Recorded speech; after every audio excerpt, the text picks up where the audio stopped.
ಶಭಾಷ್ ದುರ್ಗಾ, ಶಭಾಷ್. ಈ ಮಾಳ್ವಿಕಾ ಯಾರು ಏನು ಅಂತ ಕೊನೆಗೂ ಪತ್ತೆ ಹಚ್ಚೇ ಬಿಟ್ಟಿಯಲ್ಲ. ಇವತ್ತು ನೀವಿಬ್ರು ಅಕ್ಕ ತಂಗಿಯರು ಸೇರಿ ಪತ್ತೆ ಹಚ್ಚೇ ಬಿಟ್ಟಿದ್ದೀರಲ್ಲ, ಭೇಷ್. ಆದ್ರೆ ಏನ್ ಮಾಡೋದು?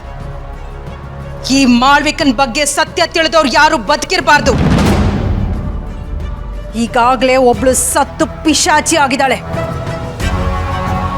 ಆದ್ರೆ ಇನ್ನೊಬ್ಳು ಇನ್ನು ನನ್ನ ಕಣ್ಣೆದುರಿಗೆ ಉಸಿರಾಡ್ತಾಳೆ. ಬದುಕಿರಬಾರ್ದು, ನೀನು ಬದುಕಿರಬಾರ್ದು ದುರ್ಗಾ. ಈಗ ನಿನ್ನನ್ನು ಸಾಯಿಸ್ತೀನಿ, ಅಂಬಿಕನ ಸಾಯಿಸಿದಾಗೆ.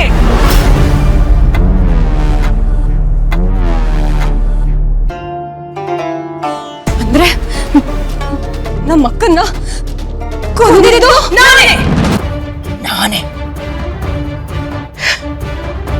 ನಿನ್ನ ಪ್ರಾಣಕ್ಕಿಂತ ಹೆಚ್ಚಾಗಿ ಪ್ರೀತಿಸ್ತಾ ಇದ್ದ ನಿನ್ನ ಅಕ್ಕನ್ನ ಕೊಂದಿದ್ದು ಬೇರೆ ಯಾರು ಅಲ್ಲ, ಈ ಮಾಳ್ವಿಕಾನೇ.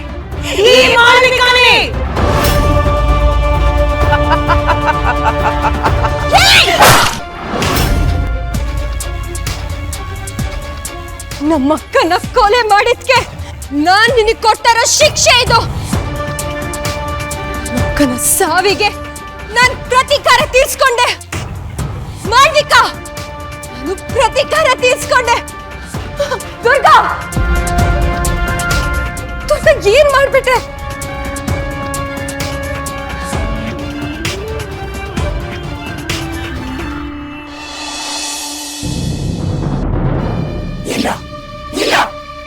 ಸಾಧ್ಯನೇ ಇಲ್ಲ. ಆ ದುರ್ಗಾಗೆ ಎಷ್ಟು ಧೈರ್ಯ! ನನ್ನ ಬಲಗೈ ಮಾಳ್ವಿಕಾನೆ ಮುಗಿಸ್ಬಿಡ್ತಾಳ. ಆ ಕವಡೆ ಕಾಸಿನ ದುರ್ಗಾ ನನ್ನ ಕಣ್ಣೆದುರೆ ಮಾಳ್ವಿಕನ ಕೊಲ್ಲುವಷ್ಟು ದೊಡ್ಡೋಳಾಗ್ಬಿಟ್ಲ. ಮಾಳ್ವಿಕನ ಮುಗಿಸೋದು ಅಷ್ಟು ಸುಲಭ ಅನ್ಕೊಂಡಿದ್ದಾಳ ದುರ್ಗಾ? ಮಾಳ್ವಿಕಾಗೆ ಯಾರು ದಿಕ್ಕಿಲ್ಲ ಅಂತ ಅನ್ಕೊಂಡಿದ್ದಾಳ? ಇಲ್ಲ, ಮಾಳ್ವಿಕಾ ಒಂಟಿ ಅಲ್ಲ. ಮಾಳವಿಕಾ ನನ್ನ ನೆರಳು.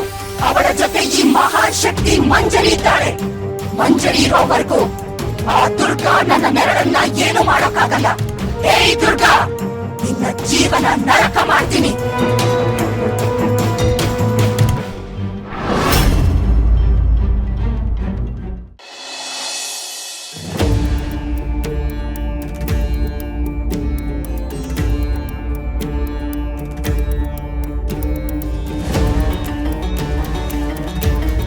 ಅಪ್ಪ, ನಾವು ಮನೆ ಬಿಟ್ಟು ಇಲ್ಲಿಗೆ ಹೇಗೆ ಬಂದ್ವಿ? ಯಾವಾಗ ಬಂದ್ವಿ? ನನಗೇನು ನೆನಪೇ ಆಗ್ತಾ ಇಲ್ಲ. ಹೌದು ಶರತ್, ನನಗೂ ಅದೇ ಯೋಚನೆ ಆಗ್ತಾ ಇದೆ. ನಾವಿಬ್ಬರು ಯಾವ ಕಾರ್ ಹತ್ತಿದ್ವಿ, ಇಲ್ಲಿಗೆ ಹೇಗೆ ಬಂದ್ವಿ ಅಂತಲೇ ನೆನಪಾಗ್ತಾ ಇಲ್ಲಪ್ಪ. ಬಹುಶಃ ದಾಕ್ಷಾಯಿಣಿ ಬಗ್ಗೆ ಯೋಚನೆ ಮಾಡ್ತಾ ಮಾಡ್ತಾ ಚಿಂತೆಯಲ್ಲಿ ಹೀಗಾಗಿರ್ಬೋದು ಅಂತ ಕಾಣುತ್ತೆ. ಇರ್ಬೋದಪ್ಪ, ಮನೇಲಿ ಒಂದಾದ್ಮೇಲೆ ಒಂದು ಟೆನ್ಷನ್ ಬರ್ತಾನೆ ಇದೆ ಅಲ್ವಾ? ಮೋಸ್ಟ್ಲಿ ಅದಕ್ಕೆ ಇರ್ಬೋದು. ಶರತ್, ಏನಾಯ್ತಪ್ಪ? ಏನು ಯೋಚನೆ ಮಾಡ್ತಿದ್ಯಾ? ಅಪ್ಪ, ಅದು ನಾವೆಲ್ಲರೂ ದಾಕ್ಷಾಯಿಣಿ ಅಮ್ಮನ ಬಗ್ಗೆ ತುಂಬ ವರಿ ಮಾಡ್ಕೋತಾ ಇದ್ದೀವಿ. ಎಲ್ಲೋ ಒಂದು ಕಡೆ ಮಾಳ್ವಿಕಾ ಅಮ್ಮನ ನಾವು ಕಂಪ್ಲೀಟಾಗಿ ಇಗ್ನೋರ್ ಮಾಡ್ತಾ ಇದ್ದೀವಿ ಅಂತ ನನಗೆ ಅನ್ನಿಸ್ತಾ ಇದೆ. ನಾವು ಅವ್ರ ಬಗ್ಗೆ ತಲೆನೇ ಕೆಡಿಸ್ಕೋತಾ ಇಲ್ಲ. ನಾವೇನು ಬೇಕು ಅಂತಲೇ ಹಾಗೆ ಮಾಡ್ತಾ ಇಲ್ವಲ್ಲಪ್ಪ. ಒಂದು ವೇಳೆ ಮಾಳ್ವಿಕಾಗೆ ಬೇಜಾರಾಗಿದ್ರೆ ಅವಳೇ ನಮ್ಮ ಹತ್ರ ಬಂದು ಏನಾದರೂ ಹೇಳ್ತಾ ಇದ್ಲಲ್ವಾ? ಇಲ್ಲ ಅಪ್ಪ, ಅಮ್ಮ ತುಂಬ ಒಳ್ಳೆಯವರು. ಅವ್ರಿಗೇನೇ ಎಷ್ಟೇ ಬೇಜಾರಾದರೂ ಬೇರೆಯವ್ರಿಗೆ ಎಲ್ಲಿ ನೋವಾಗುತ್ತೋ ಅಂತ ಅವ್ರು ಅದನ್ನು ಬಾಯಿ ಬಿಟ್ಟು ಹೇಳಲ್ಲ. ನಿಮಗೆ ಗೊತ್ತಲ್ವ ಅವ್ರ ಸ್ವಭಾವ. ನಾನು ಇತ್ತೀಚೆಗೆ ಅವ್ರನ್ನ ಅಬ್ಸರ್ವ್ ಮಾಡ್ತಾ ಇದ್ದೀನಪ್ಪ. ಅವ್ರ ಮನೇಲಿ ತುಂಬ ಒಂಟಿಯಾಗಿರೋ ಥರ ಕಾಣಿಸ್ತಾರೆ. ಅವರು ಯಾರ ಜೊತೆನೂ ಜಾಸ್ತಿ ಮಾತಾಡ್ತಾ ಇಲ್ಲ. ಅವ್ರನ್ನ ಹಾಗೆ ನೋಡೋದಕ್ಕೆ ನನಗೆ ತುಂಬ ಕಷ್ಟ ಆಗ್ತಾ ಇದೆ ಅಪ್ಪ. ಎಷ್ಟೇ ಆಗಲಿ ಅವ್ರನ್ನ ಸಾಕಿ ಬೆಳೆಸಿರೋ ಅಮ್ಮ. ದಾಕ್ಷಾಯಿಣಿ ಅಮ್ಮಂಗೆ ಸಿಗೋ ಇಂಪಾರ್ಟೆನ್ಸು ಮಾಳ್ವಿಕಾ ಅಮ್ಮಂಗೂ ಸಿಗಲೇಬೇಕಪ್ಪ. ಹೌದಪ್ಪ, ನೀನು ಹೇಳ್ತಾ ಇರೋ ಸರಿಯಾಗಿದೆ. ಇನ್ನು ಮುಂದೆ ಮಾಳ್ವಿಕಾ ಬಗ್ಗೆನೂ ಜಾಸ್ತಿ ಗಮನ ಹರಿಸೋಣ. ಇಷ್ಟು ವರ್ಷಗಳಿಂದ ನಮ್ಮ ಫ್ಯಾಮಿಲಿಗೋಸ್ಕರ ತುಂಬ ತ್ಯಾಗ ಮಾಡಿದ್ದಾಳೆ. ಹೌದಪ್ಪ, ಅಮ್ಮಂಗೆ ಇನ್ಮೇಲೆ ಯಾವ ಬೇಜಾರು ಆಗಬಾರ್ದು. ಅವ್ರಿಗೆ ನಮ್ಮನೇಲಿ ಯಾವ ಕೊರತೆನೂ ಆಗಬಾರ್ದು. ಹಾಗೆ ನಾನು ನೋಡ್ಕೋತೀನಿ.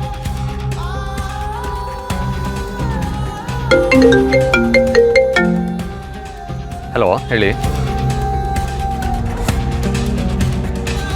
ವಾಟ್? ಯಾರ್ದಪ್ಪ ಫೋನು? ಏನಾಯ್ತು ನಿನಗೆ? ಅಪ್ಪ, ಮಾಯಾ ಕಾಣಿಸ್ತಾ ಇಲ್ವಂತೆ. She's missing. ಮಾಯಾ ಕಾಣಿಸ್ತಿಲ್ವಾ? ಅದು ಹ್ಯಾಕ್ ಸಾಧ್ಯ? ನನಗೂ ಗೊತ್ತಿಲ್ಲಪ್ಪ. ದಳವಾಯಿ ಅಂಕಲ್ಲು ಯಾವುದೋ ಕೆಲಸದ ಮೇಲೆ ಚೆನ್ನೈಗೆ ಹೋಗಿದ್ರು. ಅವರೇ ಇವಾಗ ಕಾಲ್ ಮಾಡಿದ್ದು. ಮಾಯಾ ಇರಬೇಕಾಗಿದ್ದ ಜಾಗದಲ್ಲಿ ಇಲ್ವಂತೆ. ಸುಮಾರು ದಿನದಿಂದ ಅವಳು ಯಾರ ಕಾಂಟ್ಯಾಕ್ಟಲ್ಲೂ ಇಲ್ವಂತೆ. ಹೌದಾ? ಛೇ, ಅಪ್ಪ, ಎಲ್ಲ ನಂದೇ ತಪ್ಪಪ್ಪ. ಮನೇಲಿ ಏನೇನೋ ಘಟನೆಗಳು ನಡೀತಾ ಇತ್ತಲ್ವಾ, ಆ ಟೆನ್ಷನಲ್ಲಿ ನನಗೆ ಅವಳಿಗೊಂದು ಕಾಲು ಮಾಡೋಕ್ಕಾಗಲಿಲ್ಲ. ಅವಳ ಬಗ್ಗೆ ವಿಚಾರಿಸೋಕ್ಕೂ ಆಗಲಿಲ್ಲ. ನಾನೇ ನೆಗ್ಲೆಕ್ಟ್ ಮಾಡಿಬಿಟ್ಟೆ. ಅಲ್ಲಪ್ಪ, ಅವಳು ಚೆನ್ನೈಗೆ ಹೋಗಿ ಎಷ್ಟೋ ತಿಂಗಳುಗಳಾದವು. ಇಷ್ಟು ದಿವಸ ಆದರೂ ಯಾರೂ ಗಮನಿಸಲೇ ಇಲ್ವಾ? ಇಲ್ಲಪ್ಪ.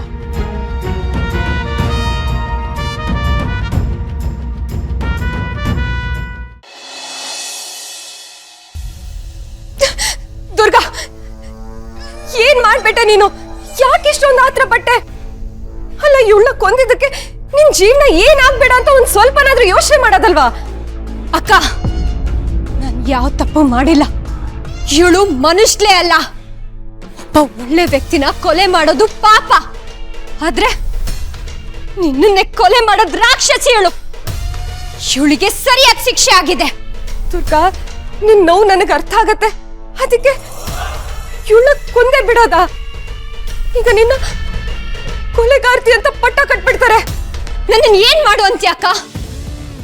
ನಿನ್ನ ಕೊಲೆ ಮಾಡ್ದವಳು ಈ ಮನೆಯಲ್ಲಿ ರಾಜ ರೋಷವಾಗಿ ಓಡಾಡ್ಕೊಂಡಿದ್ರೆ ಅದನ್ನ ನೋಡ್ಕೊಂಡು ನಾನು ಸುಮ್ಮನೆ ಇರ್ಬೇಕಾ? ಎಲ್ಲ ತಿಳ್ಕೊಂಡು ನಾನು ನಾಟಕ ಮಾಡ್ಬೇಕಾಕ? ಇಲ್ಲ, ನನ್ನಿಂದ ಅದಾಗಲ್ಲ, ನನ್ನಿಂದ ಅದಾಗಲ್ಲ. ಅದಕ್ಕೆ ಇವಳ ಕಥೆನ ನಾನು ಮುಗಿಸ್ಬಿಟ್ಟೆ. ದುರ್ಗಾ, ಆದ್ರೆ ಕೊಲೆ ಮಾಡೋದೇ ಎಲ್ಲದಕ್ಕೂ ಪರಿಹಾರ ಅಲ್ಲ ತಾನೆ. ಈಗ ತಾನೇ ನಿನ್ ಪುಟ್ಟ ಪ್ರಪಂಚದ ಪ್ರಯಾಣ ಶುರು ಆಗಿದೆ. ಆರಂಭ ಆಗೋದಕ್ಕೂ ಮುಂಚೆ ನೀನೇ ಅಂತ್ಯ ಮಾಡ್ಕೊಂಡಿಲ್ಲ. ಕೋಪದಲ್ಲಿ ನಿನ್ ಇಡೀ ಜೀವನ ಹಾಳು ಮಾಡ್ಕೊಂಡಿಲ್ಲ ದುರ್ಗಾ. ಇಲ್ಲ, ಹಾಗಾಗ್ಬಾರ್ದು, ಹಾಗಾಗ್ಬಾರ್ದು. ನಾನು ಹಾಗಾಗೋದಕ್ಕೆ ಬಿಡಲ್ಲ. ಇಲ್ಲ, ಏನ್ ಮಾಡ್ಲಿ, ಏನ್ ಮಾಡ್ಲಿ? ದುರ್ಗಾ, ಇಲ್ಲಿಂದ ಹೊರಟೋಗು. ನಾನೇನಾದ್ರೂ ಮಾಡ್ತೀನಿ, ನಾನು ಇದನ್ನ ನೋಡ್ಕೋತೀನಿ. ದುರ್ಗಾ, ಮೊದ್ಲು ಇಲ್ಲಿಂದ ಹೋಗು, ಹೋಗು ದುರ್ಗಾ. ಇಲ್ಲ ಇಲ್ಲ ಅಕ್ಕ, ನಾನೆಲ್ಲೂ ಹೋಗಲ್ಲ. ನಾನು ಯಾವ ತಪ್ಪು ಮಾಡಿಲ್ಲ. ಇವಳು ಎಂತ ಕುತಂತ್ರಿ ಅಂತ ಇಡೀ ಪ್ರಪಂಚಕ್ಕೆ ಗೊತ್ತಾಗ್ಬೇಕು. ಇವಳು ಎಷ್ಟು ದೊಡ್ಡ ಪಿಶಾಚಿ ಅನ್ನೋದನ್ನ ಎಲ್ರಿಗೂ ಗೊತ್ತಾಗೋ ಹಾಗೆ ನಾನ್ ಮಾಡ್ತೀನಿ.